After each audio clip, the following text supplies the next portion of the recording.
kung matatandaan nyo, noong December, nung ako pa yung chairman ng Blue Ribbon Committee, binago natin yung rules. And the rules, as amended, would apply likewise to persons cited in contempt. So yung sa atin, sa pagbabago ng rules, binigyan po natin ng diin yung karapatang pantao noong mga humaharap sa mga committee. So sa atin po nilagay ay dapat kilalanin din yung kanilang karapatan as an individual, as a Filipino citizen. So yung sa akin, we reiterated that during that interview. Ang sabi ko po ay kung merong pamamaraang legal na gagawin si Pastor Kibuloy sa pagdulog sa husgado, kagaya nung nangyari noong Nery case sa Senado, kung inyo natatandaan pa, wala makakapigil sa kanya. At hindi dapat pigilan yon kasi karapatan niya yon. Kung sakaling siya naman ay dadalo sa isang pagdinig ng Senado, kailangan din igalang ng komite ang kanyang karapatan. Ang ibig sabihin nun, huwag babastusin, huwag tatratuhin ng bilang isang nagkasala na, dahil ang pagdidetermine ng pagkakasala ng isang tao, the right to adjudicate the guilt of a person lies with the court and Supreme not Court with lang. a committee. Correct. Maliwanag po yan. Ang atin pong gawain dito sa Senado is to investigate in aid of legislation. Tama. It is not the right, it is not the duty of the Senate to condemn and imprison an individual. Because that individual, no matter how high nor lowly he is, has the same basic human right and the right of being, the right to innocence, etc., etc. So igalang po yun. Yun po yung sinabi ko nun. Igalang yung karapatan ni Pastor Kibuloy. Correct. Risa? Tawa ko. Tatamaan ka. Kapal ng mukha mo. Ang counsel of the target resource person, halimbawa yung kay Kibuloy, can he insist na to the committee to recognize his counsel given his supposed threat? Hindi po ako yung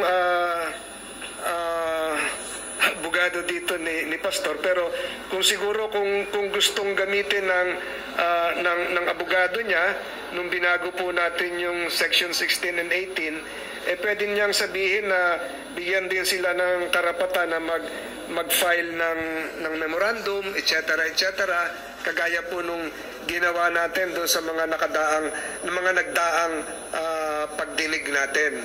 So, babalik at babalik po yan sa paggalang sa karapatan kung kahit sino man na nandun.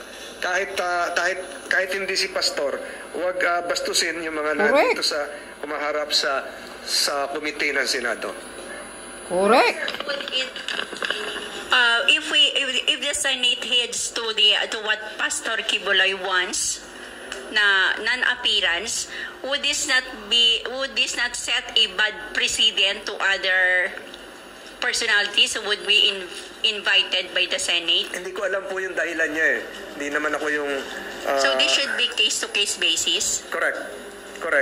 So, ulitin ko, may karapatan ang Senado na hilingin ang kanyang presensya, subalit yung kagaya po doon sa Nery case, kung natandaan niyo yung Nery case, pinawalang bisa ng Supreme Court yung contempt.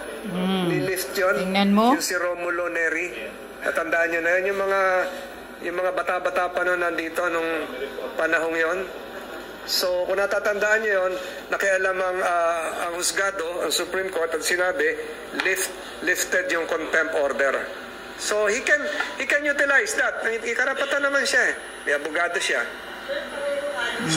Formally na umabot din sa court. Parang ganun din. Okay, yan lang. Risa Hontiveros, maganda talaga ito basta abogado ang nagsasalita. Kasi itong si Senator Tolentino, abogado to eh. Itong si Risa Hontiveros, Abogaga yan sa kalye. Hindi yan abogadong totoo. Kaya ang sa kanya, paipal-ipal na lang.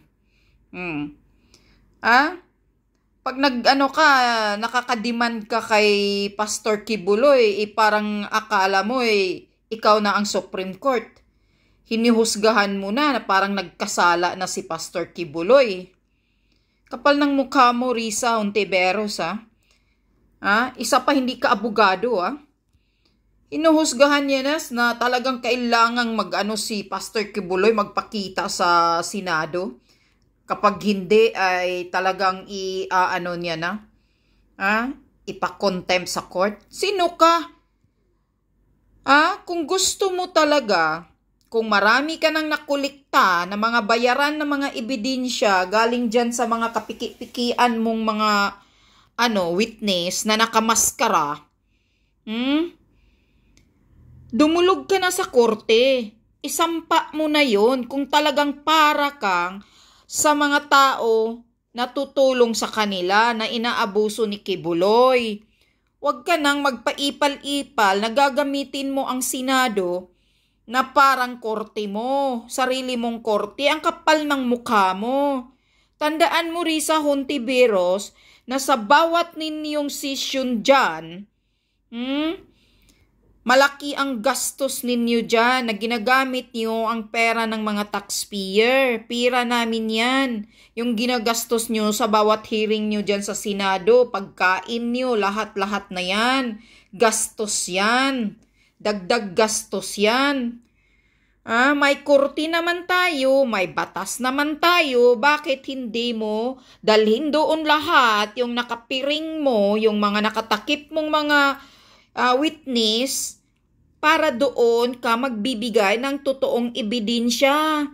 Kaso wala ka kasing ebidensya wala ka talagang na hinahawakan na totoong solid na ebidensya Takot ka naman sigurong dalhin sa korte. Dahil takot ka baka madismiss lang yung mga piring-piring mong mga witness. Hindi ka ba natatamaan sa sinasabi ni Senator Padilla? Yung mga witness mo, kung akala nila matapang sila, kasi nga dumulog sila dyan sa Senado, nagsasalita sila, bakit nakatakip yung mga pagmumukha nila? Sabi ni Senator Padilla, bakit hindi sila magpapakita ng mukha nila para malalaman kung sino sila, para makikita kung totoo yung pinagsasabi nila? Nakatakip Ano yan? Hindi naman gusto ng Supreme Court yung mga nakatakip mong mga witness. Talaga namang magbubukas sila, magpakilala sila. Ba't hindi mo ipakilala sa Senado kung sino yung mga resource person mo? Ipal ka lang kasi sa ambisyon mo na naman, Risa Hontiveros. At according to Maharlika, galing sa resource person niya, sa puting ahas niya, binayaran ka ni Lisa Marcos. Pakana lahat ito ni Lisa Marcos dahil nga yung investigasyon mo gusto mong i-connect ang mga Duterte. Yon, tingnan mo, 'di ba? Yung rini mo na resource person mo na inimbestigahan mo, yung witness mo, 'di ba? Nakakunik na doon si Sara sa mga at si PRRD na nagbitbit ng armas. Iyon kasi ang motibo ninyo. Yun kasi ang motibo mo, Risa Hontiveros, na talagang ikunik sa mga Duterte yung ending ng investigasyon mo. Kaya pilit mong ginigipit si Kibuloy na mag-attend sa Senado, sa hearing mo, para bastusin mo, ipapahiya mo, gigipitin mo, kasali na ang pangalan ng mga Duterte. Yun ang point mo, Risa Hontiveros, ang kakapal ng mukha mo.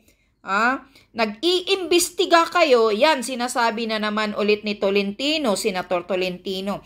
Nag-iimbestiga kayo sa Senado bilang isang aid of legislation. Meaning, para makagawa kayo ng batas kung ano, may basihan ka. kung anong kagaguhang batas ang gagawin mo dyan sa mga piki mong mga witness. Yun ang purpose ng mag-imbestiga sa Senado na para sa aid of legislation para makagawa kayo ng batas na may basihan kayo na ganito ang gagawin ninyo. Pero hindi ibig sabihin na gamitin mo ang Senadong pag-imbestiga na para ka ng korte, gaga, bruha ka, Senator Risa. Yun. Tama talaga yung sinasabi ni Maharlika na inutusan ka ni Lisa Smugs. Naggipitin si Kibuloy para i-connect sa mga Duterte dahil yung mga armas-armas nyo na.